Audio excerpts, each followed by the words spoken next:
Bonjour et bienvenue dans What's Up Troll. Avant de vous présenter la sélection de cette semaine, un petit point sur le jeu concours spécial 1000 abonnés. C'est Janice qui remporte la pile de jeux. Un grand bravo à elle avec sa liste qui était la plus proche des jeux utilisés pour le générique de premier tour. Un grand merci à tous et toutes pour votre participation. Et on commence avec Dune Imperium qui est le gros jeu que j'attendais pour cet été. C'est un mélange de deck building et de pose d'ouvrier dans l'univers de Dune, le chef-d'œuvre de science-fiction de Frank Herbert. Votre but va être d'asseoir votre suprématie sur la planète des sables Arrakis et de marquer des points de victoire. Les points de victoire, il y en a très peu puisque dès qu'un joueur en obtient 10, il va déclencher la fin de partie. Ce qui va faire que ça va être très serré et chaque point va être extrêmement disputé. Le principe, vous avez des cartes en main, vous avez même un deck de cartes, 10 au début de la partie, on a chacun le même deck. Au début de mon tour, j'en pioche 5 et quand arrive mon tour, j'ai deux possibilités. Soit en gros, je vais jouer une carte qui va me permettre de placer un ouvrier sur un des emplacements du plateau, ou alors je vais pouvoir plutôt essayer de garder mes cartes pour utiliser les points qu'elles me génèrent afin d'acheter de nouvelles cartes pour venir garnir mon deck. Pour gagner ces fameux points de victoire, on aura grosso modo deux options, soit faire avancer notre réputation auprès des différentes guildes du jeu, ou alors en remportant des combats. Donc il y a énormément d'interactions entre les joueurs, que ce soit pour la course justement à l'alliance avec les factions, ou alors la baston générale, la mêlée générale qui va se dérouler à chaque tour sur notre plateau. Donc ça va être une véritable course au point sur les guildes où on va essayer de se tirer la bourre pour dépasser nos adversaires parce qu'il y a une petite question de majorité et à chaque fin de tour sur la zone de conflit dans laquelle on aura envoyé nos troupes pour aller se bastonner. Si vous voulez en savoir plus sur la mécanique, n'hésitez pas à aller regarder notre vidéo dans laquelle on joue au premier tour de Dune Imperium dont le lien s'affiche par là. Sobex, c'est un jeu pour deux joueurs dans lequel vous incarnez des marchands dont le but évidemment est de prospérer le plus possible. Vous allez avoir au centre de la table un plateau sur lequel on retrouvera des tuiles représentant des marchandises et un jeton qui est une ancre. À mon tour, je pourrais soit récupérer une tuile qui se trouve dans l'alignement du jeton ancre. Si je prends des tuiles adjacentes, parfait, je la récupère, mais je peux aussi aller chercher plus loin, c'est-à-dire sur toute la ligne, colonne ou diagonale. Par contre, pour chaque tuile que je vais sauter, je vais les ramasser et les mettre dans ma petite pile corruption et ça me fera perdre des points à la fin de la partie.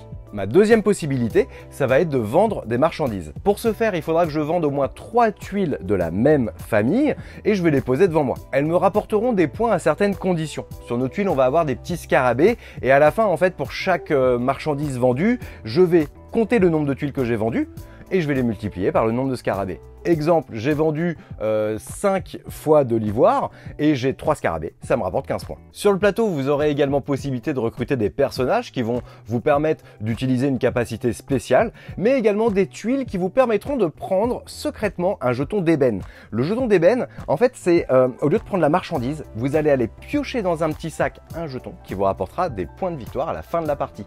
Ces jetons peuvent être un sacré grenier à points, donc ce n'est pas à négliger. Pour tout ce qui est des autres petits points de règle et de la mécanique, on est en train de vous préparer une vidéo premier tour qui vous permettra d'explorer le jeu plus avant parce que c'est un excellent jeu pour deux avec des parties rapides et nerveuses, c'est 20-30 minutes grand max la partie, c'est 30 minutes quand on joue avec Kevin, 20 minutes quand on joue avec Chloé, voilà, nous on a beaucoup aimé et on a envie de vous le partager. J'avais envie de vous parler de Château aux catapultes qui certes n'est pas le jeu du siècle, mais qui va vous proposer un plaisir coupable à aller détruire le château de votre adversaire en y balançant des gros boulets. Le but, vous l'aurez compris, ça va être de faire tomber les soldats de son adversaire. Chaque joueur en possède 5 qu'on aura placés sur notre zone de jeu et on aura essayé de les protéger en construisant notre château. Chacun notre tour, on va pouvoir se catapulter des boulets en gomme qui font pas mal. Erwan m'en a balancé 2-3 sur le front, je suis toujours là, dans l'optique d'aller détruire le château de son adversaire. C'est typiquement pour faire marrer les enfants, mais croyez-nous, en tant qu'adulte, on y trouve quand même un petit plaisir. Il y a également des cartes qu'on va pouvoir jouer qui vont nous donner des pouvoirs. Je vous cacherai pas qu'on a presque joué sans, puisque on avait juste envie d'aller se détruire le plus rapidement possible. Avant de vous expliquer comment fonctionne Loading, la première chose que je dois vous dire, c'est que on en a fait une partie avec Erwan, qui déteste les jeux d'ambiance, et qu'il en a demandé une deuxième. Alors là, on frôle quand même l'exploit. Donc c'est un jeu complètement speed et déjanté où au début de la partie on va former des tas de cartes à peu près égaux.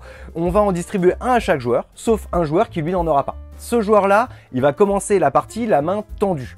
Les autres joueurs, dès que la partie commence, on joue tous en même temps. On va fouiller dans notre paquet de cartes et on a deux possibilités, soit de jouer une carte devant nous sur une pile qu'on va former, soit d'aller la jouer chez un adversaire. Si je la joue devant moi, la seule règle que je dois respecter, c'est qu'elle doit être d'une valeur supérieure à une carte précédemment posée. Si je la joue chez un adversaire, elle doit être juste de 1 au-dessus. Kevin a joué le 17, il faut que je mette le 18. Je ne peux pas faire autrement. Une fois que j'ai posé une carte chez un adversaire, je vais lui voler une petite carte bonus qui rapporte des points à la fin de la partie. Cette carte, je la mets dans ma zone de jeu. Par contre, à nouveau, je vais pouvoir me la faire voler et ainsi de suite. Dès qu'un joueur a joué une carte, il pose le paquet dans la main tendue au centre de la table et ce sera à son tour de tendre la main. La partie va s'enchaîner comme ça jusqu'à la fin. Ça se termine soit quand un paquet de cartes est vide, soit un joueur peut décider au lieu de jouer une carte de dire stop, moi je m'arrête. Il écarte le paquet de la partie, il ramasse une petite carte bonus de fin de partie qui lui rapportera des points et dès que tous les joueurs se sont arrêtés, on compte tout simplement les points qu'on a sur nos cartes. On a joué à 3 joueurs pour des parties vraiment à 5 minutes, pas plus. C'était déjà complètement barré. J'imagine même pas le chaos que vous pouvez faire si vous y jouez à 5, 6 ou 7.